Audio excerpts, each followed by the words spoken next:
পাত্রী চাই, পাত্রী চাই, এই কপকপানি ধরধরানি শীতে একটা এমার্জেন্সি পাত্রী চাই। মেয়ে যেমনই হোক না কেন কোনো সমস্যা নাই, দেখতে অসুন্দর হলেও চলবে, শুধু মেয়ে হলেই হবে।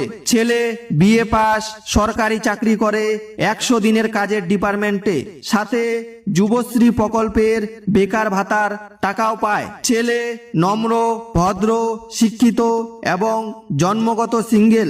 কোনো মেয়ের সাথে বা কোনো বৌদির সাথে কোনো রকম নটর পটর বা চুদুর বুদুর নাই, একদম ধোয়া তুলসীর পাতা। ছেলের বাবা বৃদ্ধ ভাতার টাকা পায়, ছেলের মা লক্ষ্মীর ভান্ডারের টাকা পায়। পরিবারে কোনো রান্নার ঝামেলা নেই, কারণ ছেলে নিজেই রান্না করতে পারে।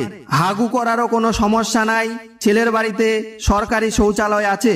অসুখ হলেও কোনো সমস্যা নাই, পুরো পরিবার স্বাস্থ্যসাথী প্রকল্পের নথিভুক্ত এবং ঘোরাফেরা করার জন্য ছেলের সবুজ সাথী প্রকল্পের হিরো সাইকেলও আছে।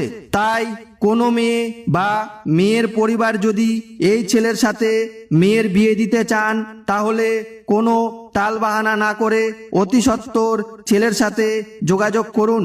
এই সুবর্ণ সুযোগ হাতছাড়া করিলে পরে কপাল থাপড়াইতেও তাল পাইবেন না। বিনীত বিয়ে পাগলা এক ক্ষুধার্ত যুবক। গ্রাম জানি না, থানা বলবো না, জেলা জানলেও বলবো না। ফোন নাম্বার 982030 খয়ের চবন 420। ধন্যবাদ।